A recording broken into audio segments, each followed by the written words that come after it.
নমস্কাৰ বন্ধু বান্ধৱীসকল, আজি আমাৰ লগত আছে অসমৰ জনপ্ৰিয় অভিনেত্ৰী আৰু বত্ৰদবা সমষ্টিৰ প্ৰাক্তন বিধায়িকা আঙুৰলতা বাইদেউ।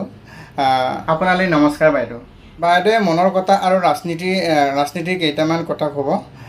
বাইদেউক মই এইখিনিতে তিনিটামান প্ৰশ্ন সুধিম।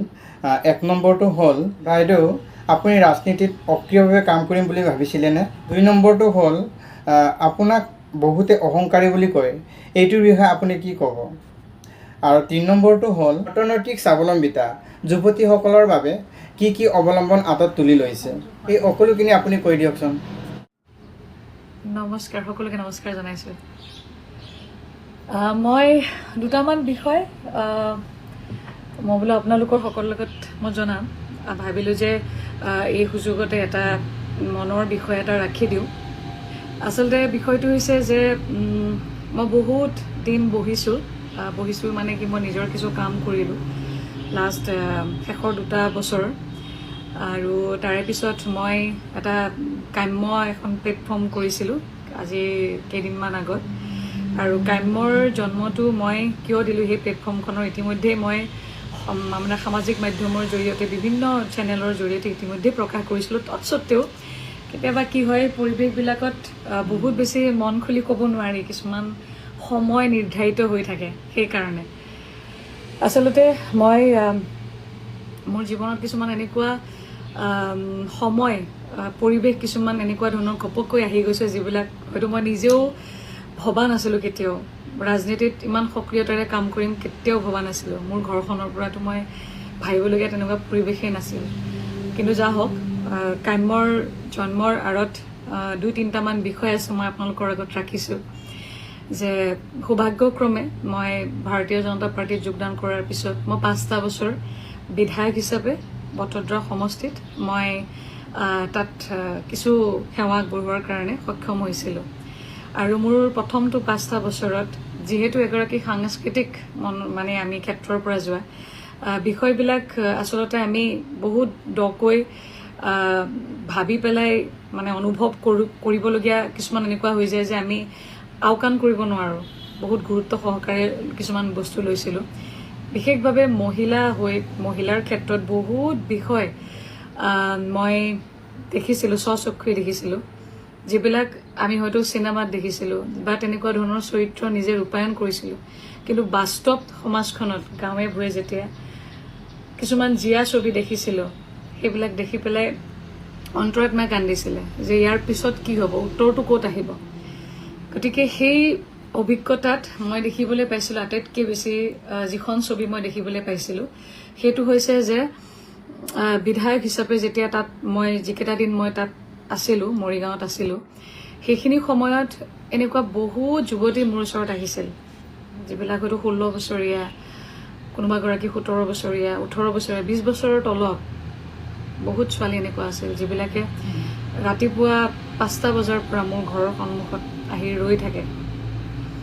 আৰু তেওঁলোকৰ হাতত এটি কেঁচুৱা, কোনোবাটো হয়তো 1.5 বছৰ, কোনোবা 2 বছৰ, কোনোবা 4 বছৰ, বা একদম এনেকুৱা ধৰণৰ পৰিৱেশ মই স্বচক্ষুৰে আগতে কেতিয়াও দেখা নাছিলোঁ। যদিও অসমখন বিভিন্ন সময়ত ঘূৰিছোঁ যদিও, কিন্তু সমস্যা সমাধানৰ ক্ষেত্ৰত কিবা এটা মানে আশা বিচাৰি এনেকৈ একদম ডিৰেক্টলি মোৰ ওচৰত অহা এনেকুৱা ধৰণৰ অভিজ্ঞতা মোৰ সেই 5টা বছৰতে হৈছে। বহুত আশালৈ তেওঁলোকে আহিছিল। আৰু সেইখিনি সময়ত মই দেখিছিলোঁ যে সঁচা অৰ্থত আমাৰ গাঁওবিলাকত, গাঁৱে ভূঞে থকা মহিলাবিলাক, যুৱতীবিলাকৰ ক্ষেত্ৰত যিটো সমস্যা মই একদম স্বচক্ষুৰে দেখিছিলোঁ, সেইটো হৈছিলে যে অতি কম সময়ত, কম বয়সত বিয়া হোৱা, আৰু তাৰ পিছত যাৰ লগত ভাল হৈছেতো ভালেই, কিন্তু যাৰ লগত হয়তো ভবা মতে নহ'ল, হয়তো কোনোবা এনেকুৱা যুৱতী মোৰ ওচৰত আহিছে যাৰ বিয়া হৈছে 2 বছৰ পিছতে স্বামী ঢুকাইছে, আৰু কোলাত হয়তো একদম কণমানি এটি শিশু। আৰু সেইখিনি সময়ত হয়তো চিন্তা চৰ্চা নকৰাকৈ হয়তো ঘৰৰ অমতত গুচি গৈছে বা পলাই গুচি গৈছেগৈ, বা বিয়া হৈছে ছোৱালীজনীকতো আমাৰ এনেও সমাজত বুজা বুলিয়ে কয়, বহুতে এতিয়াও সমাজত, গাঁৱত। গতিকে তেনেকুৱাকৈও বহুত যুৱতী মোৰ ওচৰত আহিছিলে। আৰু এটা কথা কয় যে বাইদেউ এতিয়া কি কৰোঁ, এই কেঁচুৱাটিক লৈ ক'ত যাওঁ, বা আমাৰ সংস্থাপন দিয়ক। কিন্তু ইমান সংখ্যক মই মোৰ নিজৰ সমষ্টিত নিজে দেখিছিলোঁ। মই যিমানখিনি পাৰোঁ মোৰ সমষ্টিত থাকোঁতে যিখিনি পাৰিছোঁ তালৈকে কৰিছোঁ, কিন্তু কাৰণ সমষ্টি এটাত ধেমালি নহয়, ইমান মানুহক একেলগে চাৰিওফালৰ পৰা সহায় কৰিবৰ কাৰণে ইমানখিনি সক্ষমতাও মানে সেইখিনি সময়ত মই নিজেও নতুন আছিলোঁ, কাক কেনেদৰে কি ধৰণে সহায় কৰিম, তথাপিতো মই মোৰ ফালৰ পৰা যিমানখিনি কৰিব লাগে কৰিছিলোঁ।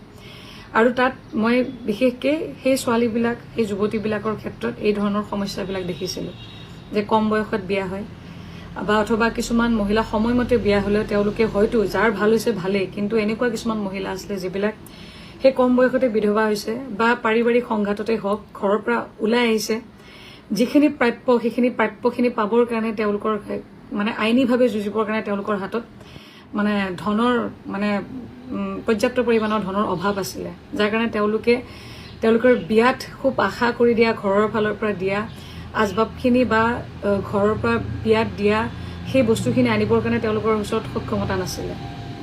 গতিকে এনেকুৱা ধৰণৰ বহুত সমস্যা দেখিছিলোঁ।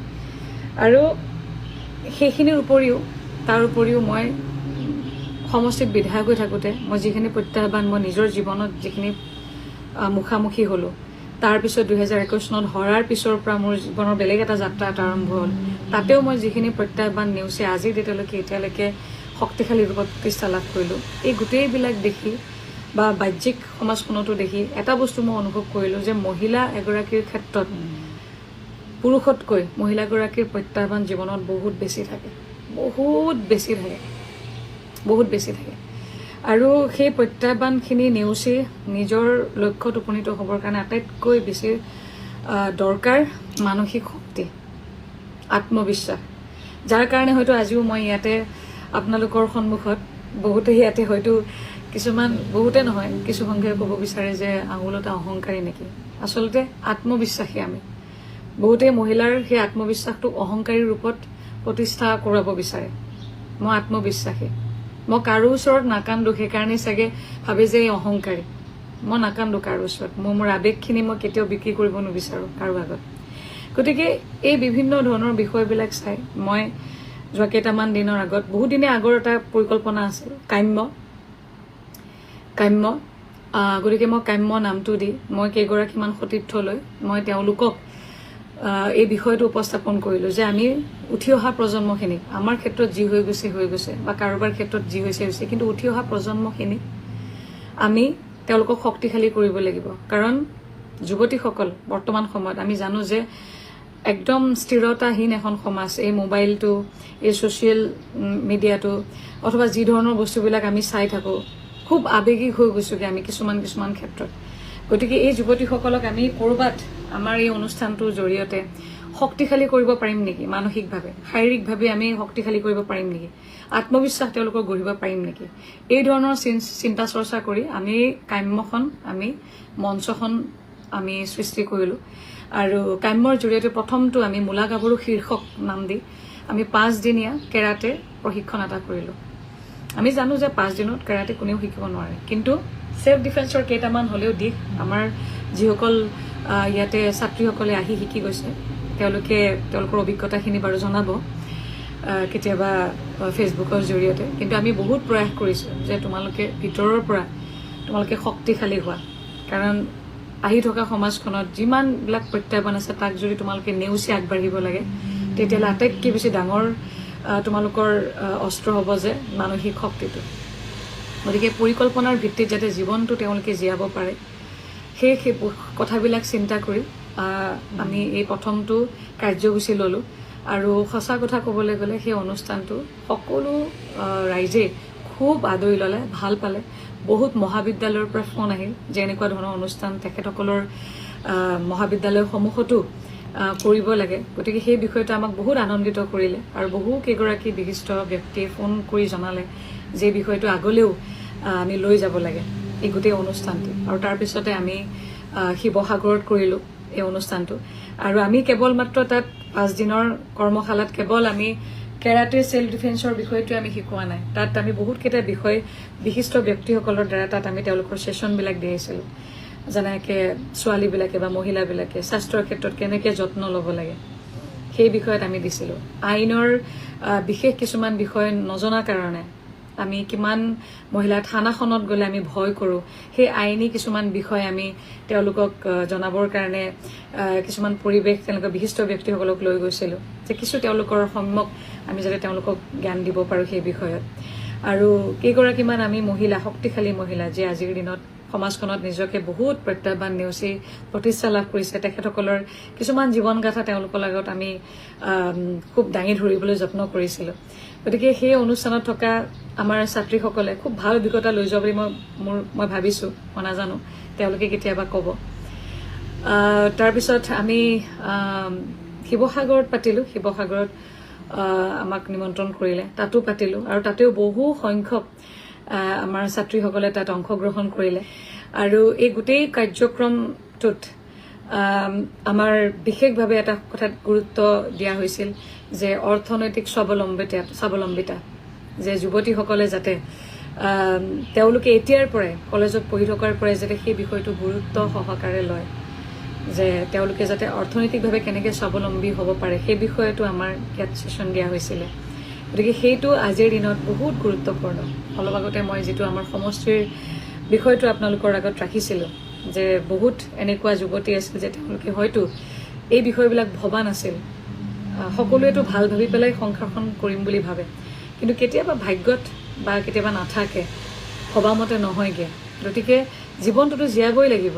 গতিকে সেই বিষয়ত যদি আমাৰ ক'ৰবাত নিজৰ জীৱনটো নিয়াবলৈ যদি ক'ৰবাত আমাক ধনখিনিয়ে, পৰ্যাপ্ত ধনখিনিয়ে যাতে আমাক আগুৱাই নিবৰ কাৰণে সহায় কৰে, কেতিয়াও যাতে হতাশ হৈ পেলাই নিজৰ জীৱনটোকে যাতে শেষ কৰিবলগীয়া নহয়গৈ, এই বিভিন্ন ধৰণৰ বিষয়বিলাক ৰাখি আমি অনুষ্ঠানটো কৰিছিলোঁ। গতিকে মই ভাবোঁ যে কিছু ক্ষেত্ৰত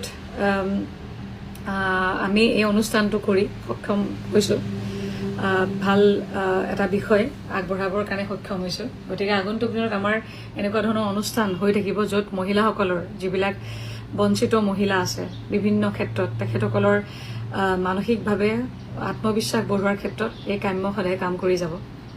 আৰু লগতে আমাৰ যিসকল আমাৰ এই অনুষ্ঠানটোত বিশেষকৈ আমাৰ মহাবিদ্যালয়সমূহে বহুত সহায় সহযোগ কৰিছিলে। গতিকে মহাবিদ্যালয়সমূহৰ প্ৰত্যেকগৰাকী আমাৰ কৃতপক্ষক মই কৃতজ্ঞতা জ্ঞাপন কৰিছোঁ। বহুকেইগৰাকী আমাৰ জিলাসমূহৰ যুৱকসকলে বহুত সহায় কৰি দিছে এই অনুষ্ঠানটিত, ছাত্ৰীসকলক অনাৰ ক্ষেত্ৰত, শিল্পগ্ৰামত মই তেখেতসকলক শুভেচ্ছা আৰু ধন্যবাদ জ্ঞাপন কৰিছোঁ। আৰু এইখিনি আছিলে আমাৰ মূলা গাভৰু শীৰ্ষক বিষয়। আৰু আগন্তুক দিনতো আমি এনেকৈ কাম কৰি যাম। বিশেষভাৱে মই এই বিষয়বিলাকত সদায় কাম কৰি যাম, বিশেষভাৱে মহিলাসকলৰ মানসিক শক্তি বৃদ্ধি কৰাৰ ক্ষেত্ৰত আৰু শাৰীৰিক শক্তি, আমি য়োগা হওক, মেডিটেশ্যন হওক, অথবা শৰীৰ চৰ্চাৰ ক্ষেত্ৰত আমি প্ৰত্যেকেই মই ভাবোঁ যে অংশগ্ৰহণ কৰিব লাগে, সকলোৰে জীৱনত সংযোজন কৰি ল'ব লাগে। গতিকে এই বিষয়বিলাক আগবঢ়াই লৈ যোৱাৰ ক্ষেত্ৰত কাম্যই সদায় কাম কৰি যাব।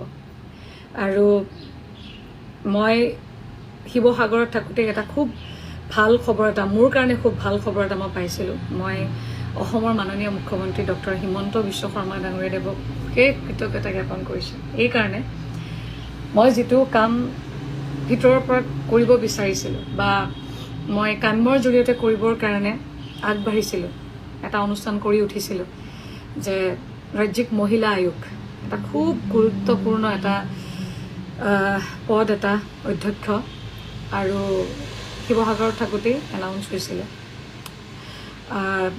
মই ছাৰৰ ওচৰত সদায় কৃতজ্ঞ হৈ থাকিম। মই খুব ভাল পালোঁ যেতিয়া এই অধ্যক্ষ হিচাপে ইয়াত নিয়োগ কৰিলে। আৰু 11 তাৰিখে মই দায়িত্ব লৈছিলোঁ, আৰু 11 তাৰিখে দায়িত্ব লোৱাৰ পিছৰ পৰাই নাজানো, মোক লৈ পেলাই চাগে আশা বহুত আছিলে বহুত মহিলাৰ। ইমানবিলাক কেছ আহিছে, যিবিলাক মই আপোনাৰ সৈতে অকণমান সময় লৈ পেলাই শ্বেয়াৰ কৰিব বিচাৰিছোঁ।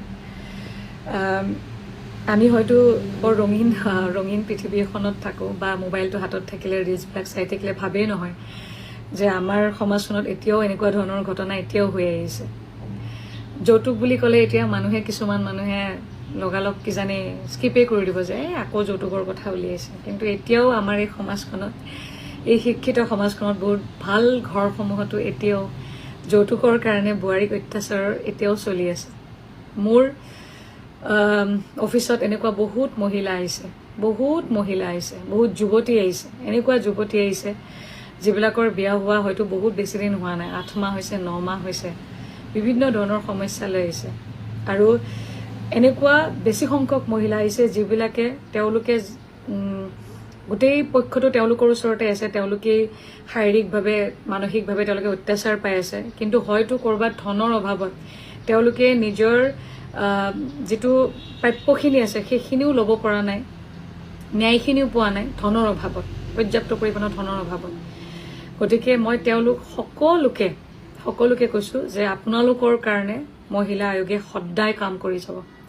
মই প্ৰত্যেকগৰাকী মহিলাৰ ভিন ভিন ধৰণৰ সমস্যা লৈ আহিছে, আৰু সেই সমস্যাত মই দুটা বিশেষভাৱে মই সমস্যা দেখিলোঁ। সমস্যা বুলি নকওঁ, ঠিক এটা সমস্যাটো মই ক'লোৱেই যে ধনৰ অভাৱত বহুতে ন্যায়খিনিও পাবলৈ মানে তেওঁলোকে সক্ষম হোৱা নাই।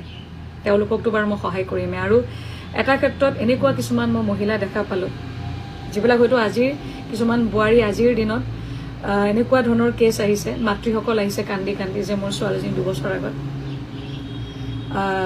বছৰ আগত ঢুকালে বা ছুইচাইড কৰিছে, বা ঘৰখনত এনেকুৱা এটা দুৰ্ঘটনা হৈ পেলাই তাইৰ মৃত্যু হ'ল, কিন্তু আজি প্ৰতি তেওঁলোকে ন্যায় নাপালে, এনেকুৱা ধৰণৰ কেছো আহিছে। আৰু বহু সংখ্যক এনেকুৱা মহিলাও আহিছে, মই নিজে দেখি অবাক হৈ গৈছোঁগৈ। ইমান সহ্য কৰিব পাৰে আমাৰ মহিলাই এখন সংসাৰ ধৰি ৰখাৰ ক্ষেত্ৰত, ইমান সহ্য কৰে। মই কেইটামান ঘটনা দেখি মই নিজে আচৰিত। মোক তেওঁলোকে দেখুৱাইছে তেওঁলোকৰ পিঠিত দাগ, গোটেই সৰ্বশৰীৰত দাগ। তাৰপিছত মই তেওঁলোকক প্ৰশ্ন কৰিছোঁ, আপোনালোকে ইমান কষ্ট কৰি যে ইমান 2 বছৰ 3 বছৰ কেনেকৈ থাকিলে? তেতিয়া প্ৰায়ভাগ মহিলাই কয় আৰু যে বাইদেউ বহুত চেষ্টা কৰিলোঁ, ভাল হ'ব নেকি? সেই চেষ্টা কৰোঁতে শেষত এনেকুৱা ধৰণৰ বিষয়বিলাক আহি গৈছেগৈ যে ইয়াত এনেকৈ জীয়াই থকাতকৈ মৃত্যুৱে ভাল। আৰু যেতিয়া আপুনি হোৱাৰ পিছত আৰু এটা আশা হ'ল যে নাই, এবাৰ আপোনাৰ ওচৰত যাওঁচোন, কিবা এটা যদি সঁহাৰি পাওঁ। গতিকে এনেকুৱা ধৰণৰ মহিলাও বহুতবিলাক মোৰ ওচৰত আহিছেগৈ। গতিকে আচলতে আমি বৰ সোনকালে বিচাৰবিলাক ৰাখি দিওঁ মহিলাসকলৰ ক্ষেত্ৰত যিকোনো সিদ্ধান্তত। মই তাকে এইকেইদিন ভাবিছোঁ যে এগৰাকী মহিলাই নিজৰ সংসাৰখন ধৰি ৰখাৰ ক্ষেত্ৰত কিমান ধৈৰ্য ধৰে, কিমান কষ্ট কৰে। আৰু যেতিয়া একেবাৰে নোৱাৰা অৱস্থাত থাকে তেতিয়া হয় ঘৰৰ পৰা ওলাই গুচি আহে অথবা নিজৰ জীৱনটোকে শেষ কৰি দিয়ে। আৰু আমি বাহিৰৰ পৰা পটককৈ বিচাৰ কৰি দিওঁ, তাই বেয়া, অমুক বেয়া, তমুক বেয়া।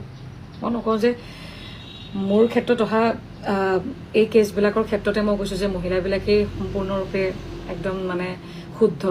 ক'ৰবাত হয়তো কোনোবা কেছত হয়তো পুৰুষো কোনোবা ক্ষেত্ৰত এনেকুৱা ধৰণৰ হয়তো হ'ব পাৰে, সেইটো এতিয়ালৈকে মোৰ ক্ষেত্ৰত অহা নাই ইয়াতে, যিহেতু মহিলা আয়োগ, মহিলাৰ সমস্যাবিলাক লৈ পেলাই মহিলাবিলাক আহিছে।